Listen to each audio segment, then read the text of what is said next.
Assalamualaikum warahmatullahi wabarakatuh. Sekarang kita sudah memasuki bab hampir terakhir, yaitu bab 5, kalor dan perpindahannya. Pada kalor dan perpindahannya, kita akan belajar mengenai kalor dan pengaruhnya terhadap suhu maupun wujud benda. Kemudian kita akan belajar mengenai asas Planck atau ada hubungannya dengan hukum kekekalan energi, dan mengenai perpindahan kalor. Oke, yang pertama, kalor dan perpindahannya. Kamu pasti pernah memasak di dapur ya?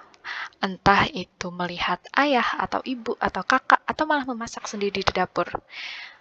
Misalkan kamu sedang mau menggoreng tempe sama mau membuat air panas. Kamu kemudian menuangkan minyak ke wajan dan juga air ke panci. Kira-kira manakah yang akan lebih dulu untuk mendidih jika air dan minyak volumenya sama? Apakah pernah? Oke, kita akan cari tahu jawabannya setelah mempelajari materi ini. Yang pertama, kalor.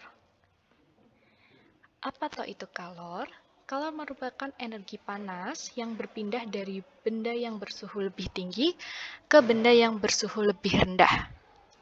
Jadi misalkan kamu punya 1 gelas air panas yang habis mendidih, terus kamu tuang ke dalam gelas. Maka air dan gelas itu akan panas, namun ketika kamu biarkan beberapa saat, nanti gelas dan air ini akan mendingin. Kenapa? Karena ada energi panas dari gelas dan juga air yang berpindah ke lingkungan. Karena di situ terdapat kalor. Apa satuan kalor dalam skala internasional atau sistem internasional? Satuan kalor adalah joule atau J besar. Akan tetapi sering juga kita menggunakan satuan kalori dan kilokalori. 1 kalori itu sama dengan 4,2 joule, sedangkan 1 joule sama dengan 0,24 kalori. Nah, konversi ini juga harus kalian ingat, karena bisa jadi nanti ketika ada soal satuannya joule, tapi ABC-annya pilihannya kalori. Nah, kalian kalau tahu konversinya pasti bisa mengerjakannya. Nah, ini konversinya. Di dalam misalkan makanan yang kita makan sehari-hari, tempe, nasi, kemudian teh, dan lain sebagainya, sebenarnya di makanan kita itu juga ada kalorinya. Karena apa? Karena manusia itu makan sesuatu kan untuk menghasilkan energi ya. Jadi dari energi kimia kemudian nanti bisa diubah menjadi energi panas ataupun energi lainnya, misalkan energi gerak ketika kita melakukan gerak dan lain sebagainya. Coba cermati, ada 3 pertanyaan di sini. Yang pertama, kalor mana sih yang lebih banyak jika kita memasak air untuk membuat 1 gelas kopi dengan 2 gelas kopi? Jadi di pertanyaan 1 ini, apanya yang berbeda? Yang berbeda adalah volumenya ya. Yang satunya 2 gelas, yang satunya 1 gelas kopi. Pertanyaan kedua, kalor manakah yang lebih banyak digunakan jika kita memanaskan 1 gelas minyak goreng dengan 1 gelas air? Ini pertanyaannya mirip dengan pertanyaan awal tadi.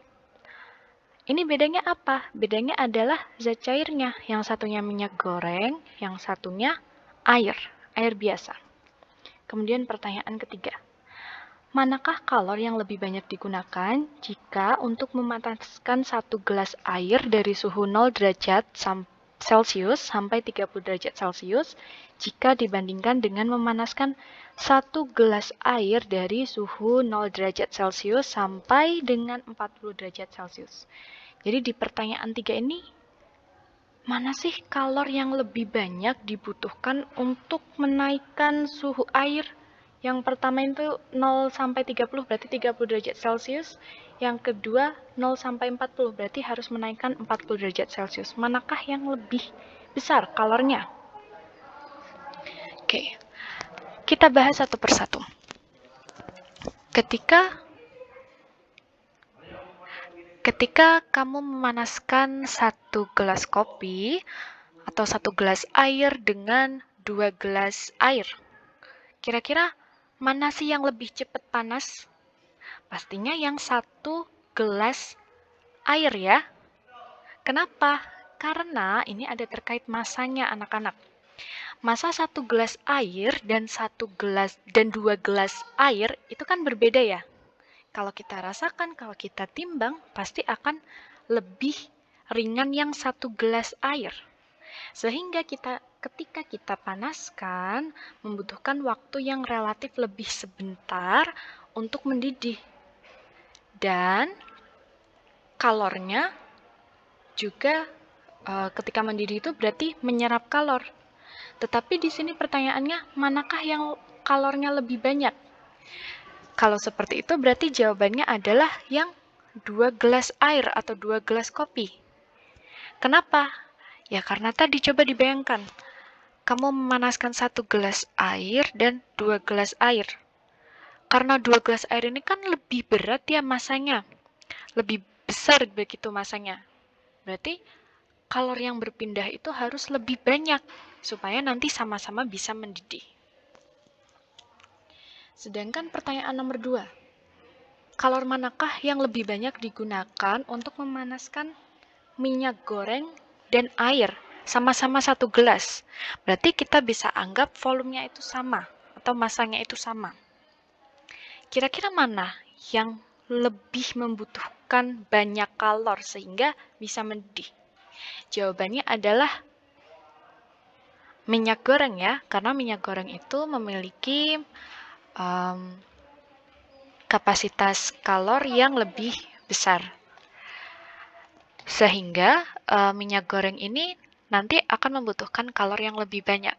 Jadi seberapa banyak kalor dibutuhkan suatu benda untuk menaikkan suhunya atau berubah wujudnya itu tergantung dengan jenis bahannya juga. Sementara di pertanyaan ketiga, kalor manakah yang lebih banyak diserap?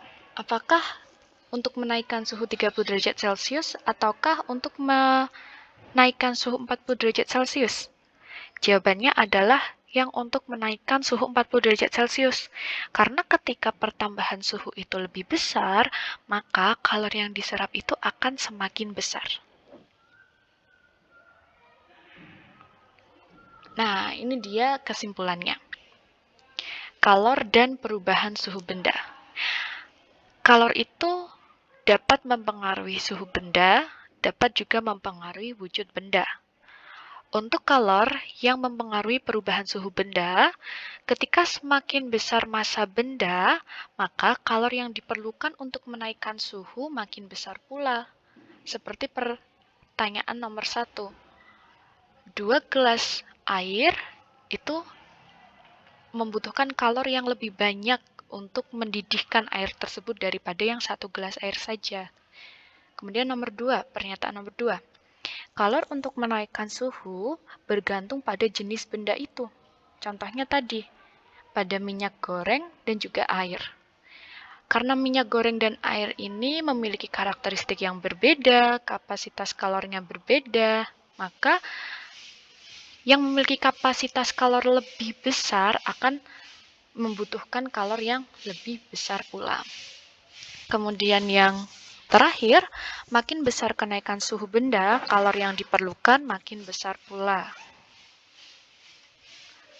Sehingga nanti dari kegiatan tersebut kita bisa menyimpulkan bahwa kalor yang diperlukan untuk kenaikan suhu itu dapat dihitung dengan cara mengalihkan massa benda atau M dikalikan kalor jenis C dan juga kenaikan suhu atau delta T. Kalor itu simbolnya Q, jadi Q sama dengan MC delta T. Coba dilihat satuannya, Q adalah banyaknya kalor yang diperlukan, satuannya Joule. Tetapi kalau nanti ditanyakan kalori, kalian silahkan mengkonversikannya. Berarti dari Joule ke kalori, dikali 0,24, gitu ya, ataupun sebaliknya. Massa M merupakan massa zat yang dibeli kalor. Satuannya kilogram. Kemudian C adalah jenis kalor jenis zat. Satuannya Joule per kilogram derajat Celcius. Delta T adalah kenaikan suhu atau perubahan suhu. Dan ingat, delta T ini didapatkan dari apa? Dari T2 dikurangi T1, seperti pada materi pemuaian yang lalu. Sekarang perhatikan contoh soal ini.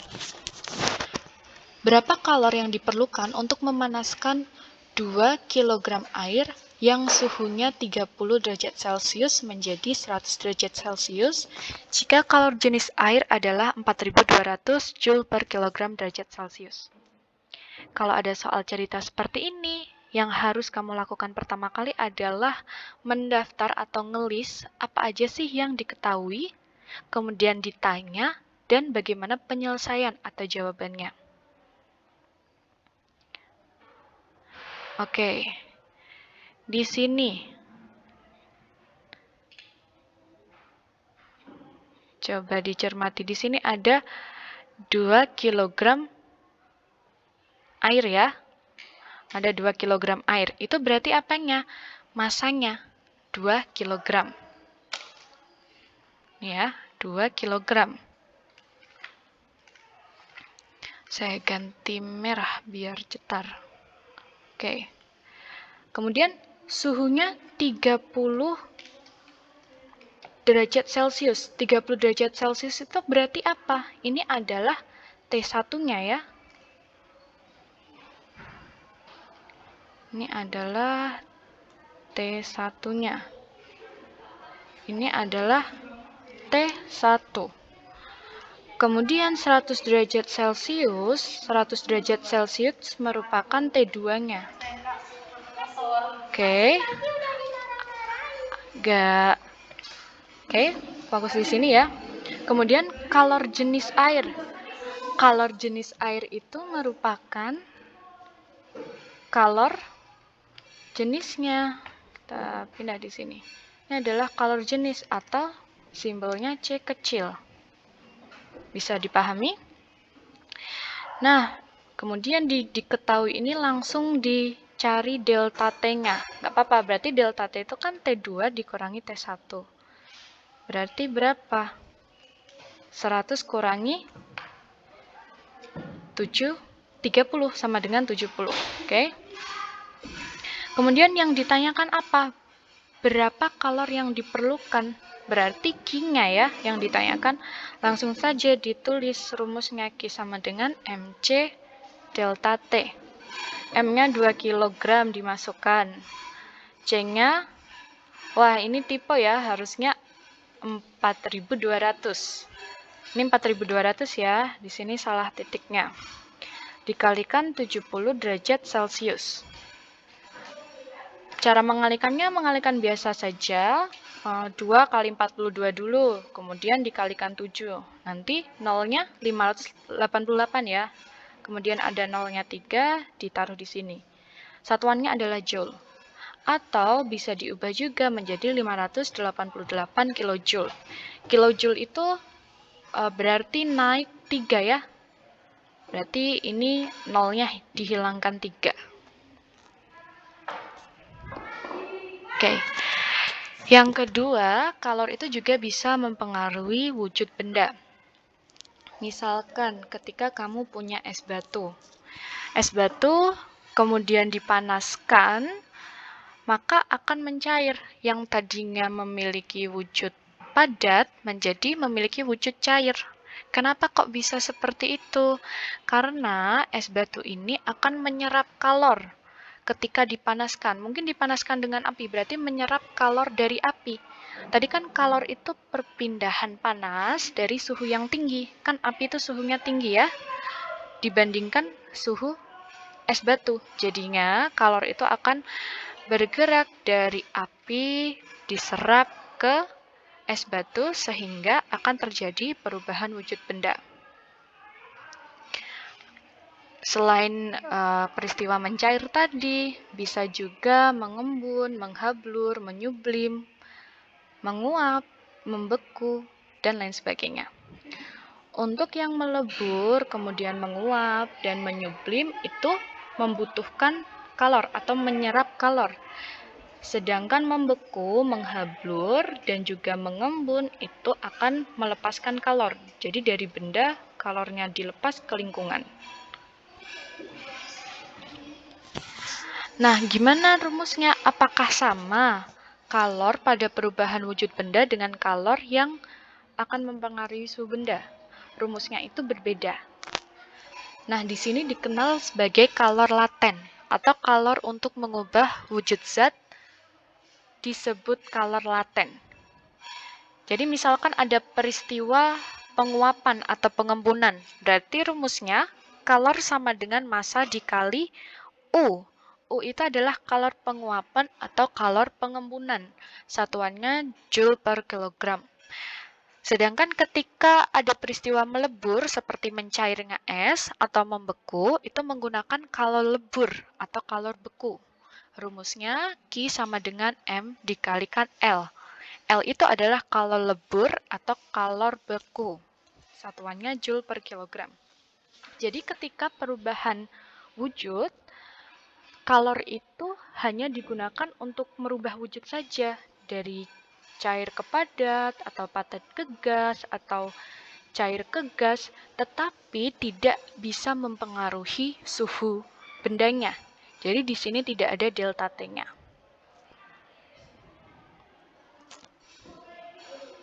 Oke, coba dilihat contoh soalnya. Berapakah kalor yang diperlukan untuk meleburkan 5 kg air dalam keadaan beku atau es jika kalor lebur air tersebut adalah 336.000 Joule per kilogram? Yang pertama ditulis dulu, diketahuinya. Ada air dalam keadaan beku atau es sebanyak 5 kg. Berarti ini masanya ya. Kemudian kalau leburnya, berarti itu apanya? Berarti L-nya ya. L atau lebur adalah 336.000 Joule per kilogram. Kemudian yang ditanyakan apa? Yang ditanyakan adalah berapa kalor. Berarti Q-nya. Nah, karena ini dicermati soalnya.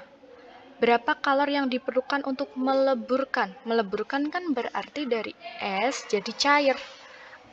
Berarti ini adalah kalor yang diperlukan untuk mengubah wujud zat. Jadi kita menggunakan rumus yang tanpa delta T. Jadi ini rumusnya. Pakai yang Q sama dengan massa kali L atau lebur. Kemudian dimasukkan angkanya dan dihitung biasa.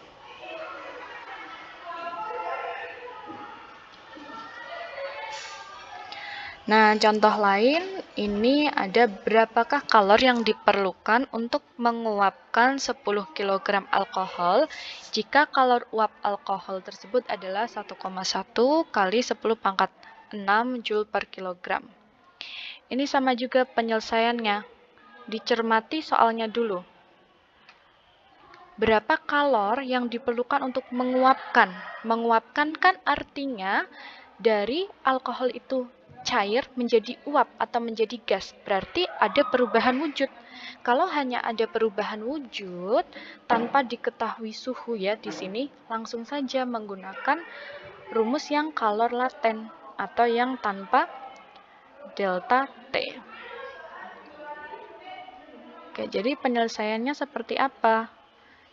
Diketahuinya ditulis. Alkoholnya berapa toh? 10 kilo. Terus yang diketahui kalor uapnya ya, atau U-nya, ditulis di sini.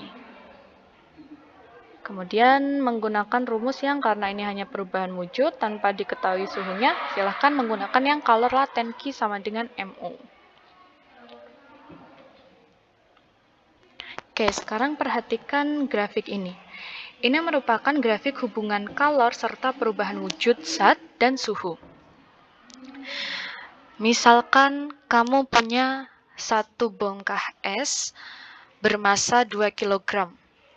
Ketika kamu panaskan, es itu kan akan mencair ya, dan terjadi perubahan suhu. Kemudian setelah menjadi cair, kamu panaskan lagi hingga menguap. Itu juga akan terjadi perubahan wujud dari cair menjadi gas, dan suhunya juga pasti akan berubah. Perubahan suhu dan perubahan wujud itu bisa digambarkan melalui grafik berikut. Coba kita cermati.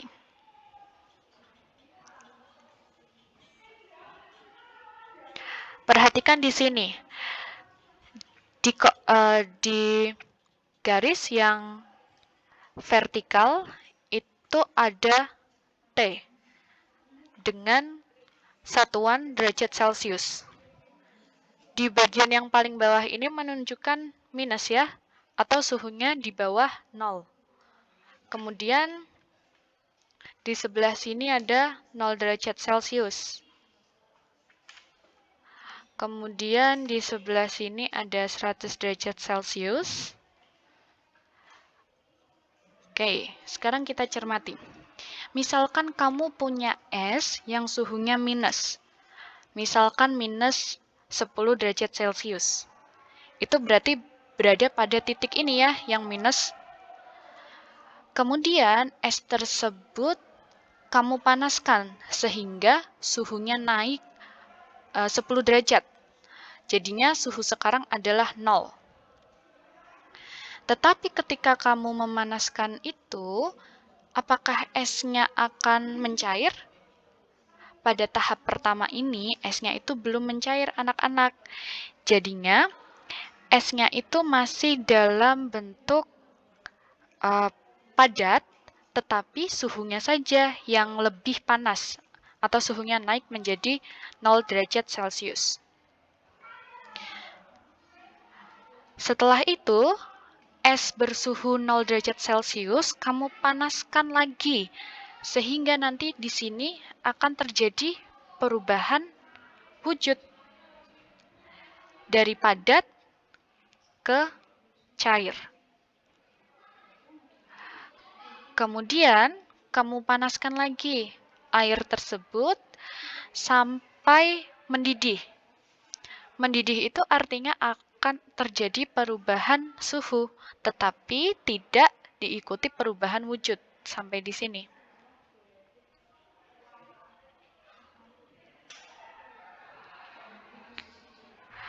Setelah itu, kalau kamu mendidihkan air terus-menerus dengan waktu yang lama, maka air itu akan menguap ya.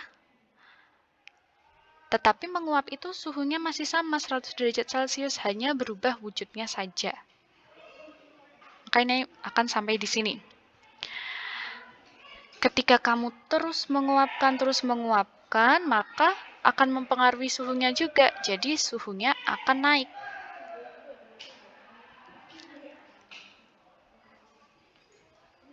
Seperti ini. Nah, sekarang kita cermati bagian rumusnya. Gampangnya, kalau terjadi perubahan suhu, maka grafiknya ini akan miring. Nah, ini kan ada perubahan suhu ya tadi. Sama-sama es, di sini es, di sini es, hanya suhunya berbeda. Ini adalah es minus 10 derajat Celcius. Di sini adalah es 0 derajat Celcius. Wujud bendanya sama, tetapi suhunya berbeda, sehingga kalau ditanya berapa kalor yang dibutuhkan untuk menaikkan suhu es, maka perhitungannya menggunakan rumus Q sama dengan MC delta T, atau di sini disebut Q1. Kemudian, dari wujud es 0 derajat Celcius, kamu cairkan terus, dipanaskan terus sehingga berubah wujudnya. Wujudnya di sini ini sudah berbeda. Jadi wujudnya di sini ya, itu adalah zat cair. Zat cair atau air di sini masih sama suhunya 0 derajat Celcius, tetapi mengalami perubahan wujud. Sehingga kamu bisa menghitung berapa sih kalori yang diperlukan untuk mengubah wujud benda menggunakan Q2. Karena di sini tidak terjadi perubahan suhu, maka grafiknya di sini hanya horizontal saja atau nggak miring. Jadinya ini menggunakan kalor laten. Q sama dengan ml. L itu adalah kalor yang dibutuhkan untuk meleburkan benda. Setelah sampai di sini, ini kan sama-sama air ya. Kemudian suhunya dipanaskan lagi sehingga suhunya naik. Kalau naik, pasti grafiknya akan miring seperti ini. Dari 0 sampai 100. Nah, cara menghitung besarnya kalor yang diperlukan untuk menaikkan air sampai 100 derajat Celcius itu menggunakan Q3 sama dengan mc kali delta T. Kemudian, di bagian sini, air itu sudah mendidih ya, suhunya 100 derajat Celcius. Kemudian kamu panaskan lagi sampai menguap. Terjadi perubahan wujud, tetapi suhunya tetap, sehingga grafiknya akan horizontal biasa seperti ini, atau lurus. Cara menghitungnya Q4 sama dengan M dikali U, atau kalor untuk mengubah wujud menjadi uap. Nah, di sini wujud bendanya itu sudah bukan cair, tetapi apa? Di sini wujudnya sudah menjadi gas. Ketika kamu panaskan lagi uap itu terus, maka akan mengalami perubahan suhu lagi, sehingga menjadi rumusnya Q5 sama dengan mc delta T. Oke, saya tambahkan keterangan di sini. Ini adalah air bersuhu 0 derajat Celcius.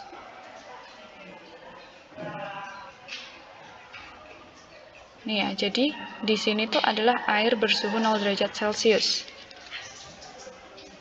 Kenapa Bu, kok es sama air bisa sama suhunya 0 derajat Celcius? Sebenarnya ini bisa kamu lakukan percobaan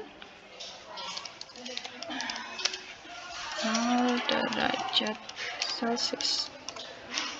Sebenarnya bisa kamu lakukan percobaan untuk membuktikan bahwa es dan air itu memang bisa sama-sama 0 derajat Celcius, tetapi karena keterbatasan waktu juga, makanya kita tidak bisa mencobanya.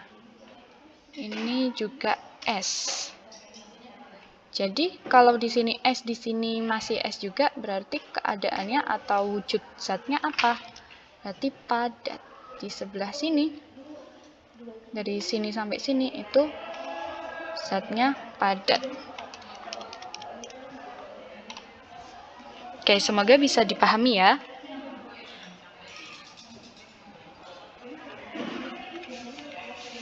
Oke, kenapa kita harus belajar grafik itu? Karena bisa saja kamu ketemu soal yang mengharuskan untuk menggambar grafik ataupun menghitung kalor total. Oke, mari kita cermati contoh soal pertama. Berapa jumlah kalor yang diperlukan untuk mengubah 2 kg es bersuhu 5 derajat Celcius menjadi air bersuhu 30 derajat Celcius? Jika kalor jenis es adalah 2100 Joule per kilogram derajat Celcius, kalor jenis air 4200 Joule per kilogram derajat Celcius, dan kalor lebur es adalah 336.000 Joule per kilogram.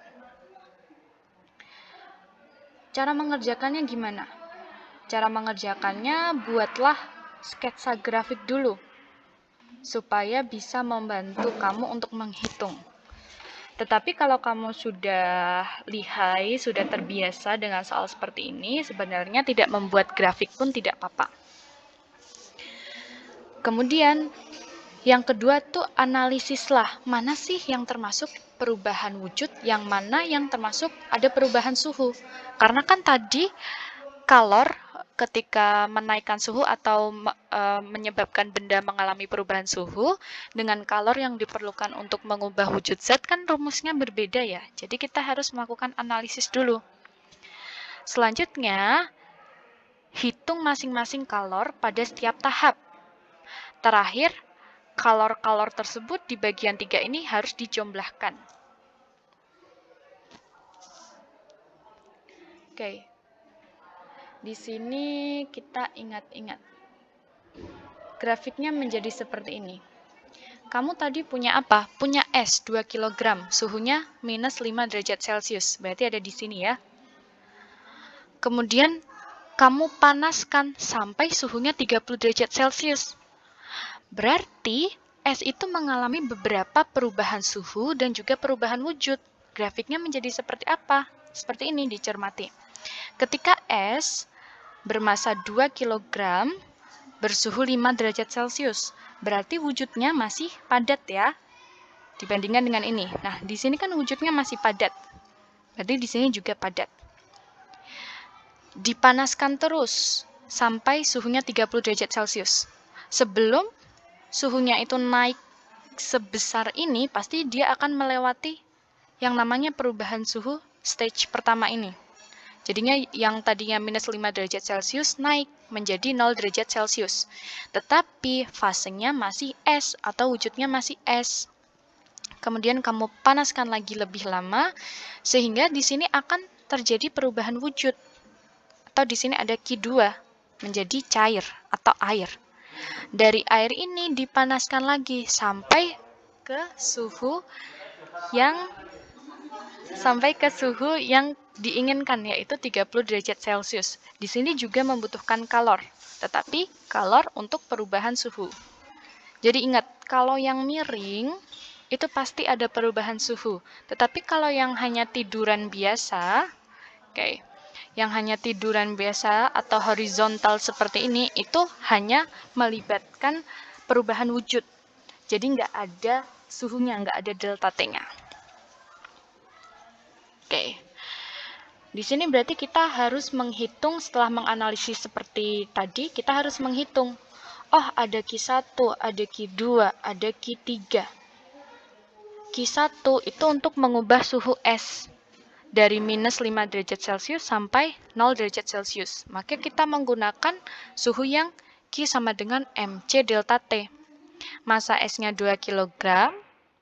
C itu berarti kalor jenis ya. Nah, di sini kalor jenis es 2100. Kita masukkan di sini 2100 dikalikan delta T. 5 dari mana? Dari 0 derajat Celcius dikurangi minus 5 derajat Celcius. Berarti kan selisihnya 5 derajat. Kemudian dikalikan biasa, hasilnya 21.000 Joule. Terus Q2 dilihat di sini. Oh, Q2 itu cuma horizontal alias nggak miring. Berarti ini hanya mengalami perubahan wujud benda. Oh, berarti ini pakai yang kalor laten. Rumusnya apa? Rumusnya yang nggak ada delta T-nya. Q sama dengan M dikali L.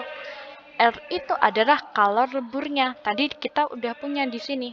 Kalor lebur es 336.000. Maka kita masukkan masanya 2, L-nya 336.000 sama dengan 672.000 Joule. Kenapa kok masanya tidak berubah menjadi 1 atau 3 dan lain sebagainya? Karena ini dianggap sebagai sistem tertutup ya, jadi tidak ada cairan yang keluar atau tumpah. Jadinya es mencair itu ya semuanya mencair. Esnya 2 kg berarti kalau jadi air ya sama-sama 2 kg gitu. Kemudian kita menghitung Q3. Q3 itu di sini. Grafiknya miring atau naik seperti ini ya. Berarti di sini ada perubahan suhu menggunakan rumus yang Q sama dengan MC delta T. Kita masukkan. M-nya 2, masanya C. Itu berarti kalor jenis air. Kenapa kok di sini pakai kalor jenis air, nggak pakai yang kalor jenis es seperti yang Q1? Karena ingat lagi, di bagian Q3 dari sini nih sampai sini ini wujudnya sudah air. Nah, seperti tadi grafik yang awal saya terangkan. Di sini kan sudah air. Di sini air juga. Berarti kita harus menggunakan kalor jenis yang air, yaitu 4200. Delta T-nya berapa? Delta T-nya, oke, delta T-nya ini kurang tepat ya anak-anak. Delta T-nya seharusnya 30 derajat Celcius dikurangi 0. Harusnya ini 30 ya. Oke, saya revisi dulu. Oke, di sini harusnya 30.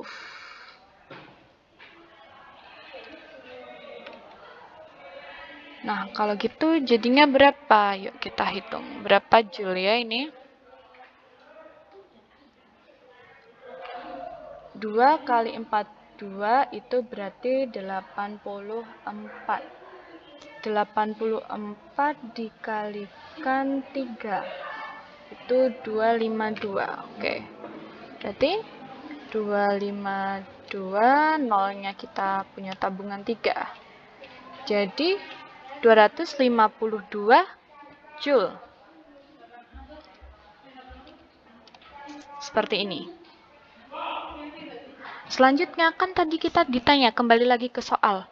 Berapa jumlah kalor yang diperlukan untuk mengubah es dari minus 5 derajat ke 30 derajat Celcius? Berarti kalau seperti ini kan yang ditanyakan adalah kalor totalnya. Q1, Q2, dan Q3. Nah, ini di step keempat nih. Terakhir, jumlahkan semua kalor. Langkah terakhir, kita harus menjumlahkan 21.000 ditambah 672 ditambah 252 Joule. Nah, oke, ini salah ya. Begini ya. Sama dengan berapa? Nah, saya panjangkan dulu. Oke, kita hitung. Sama dengan 21.000 ditambahkan 672.000 ditambahkan 252.000. Berarti 945.000